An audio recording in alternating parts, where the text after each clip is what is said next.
அவனுக்கு தெரியாத கலை கிடையாது. வீணை வாசிப்பான் மட்டும் இல்ல, நல்லா பாடுவான்.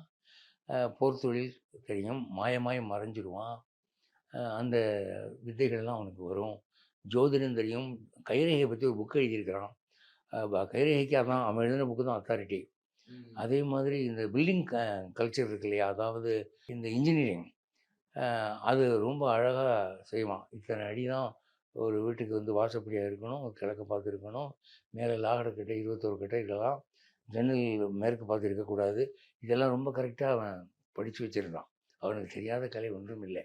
ஆனா என்ன அப்படின்னு சொன்னா, அவனுக்கு இந்த பெண்கள பார்த்தா ஒரு வீக்னஸ்.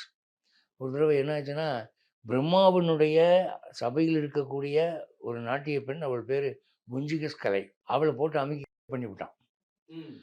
அது இந்த தமிழ் சினிமால வருதுல்ல, வில்லன் ரேப் பண்ண மாரி ரேப் பண்ணிவிட்டான். உடனே அவ வந்து கிழிஞ்ச சேலையோட போய் பிரம்மா கால்ல விழுந்து, "தந்தையே பாருங்கள்" அப்படின்னோனே அவருக்கு கோவம் வந்துருச்சு. உடனே ராவணன கூப்பிட்டு, "டேய்! இன்னொரு தடவ உனக்கு உன் மேல நாட்டம் இல்லாத பொண்ண நீ கை வச்சீன்னா, உன் தலை சுக்குநூறா வெடிச்சு செத்து போவ. போ. நான் குடுத்த வரமெல்லாம் கேன்சல் ஆயிடும்" அப்படின்ட்டாரு. அதுக்கு பயந்துகிட்டு தான் ராவணன் வந்து சீதைய டச் பண்ணல.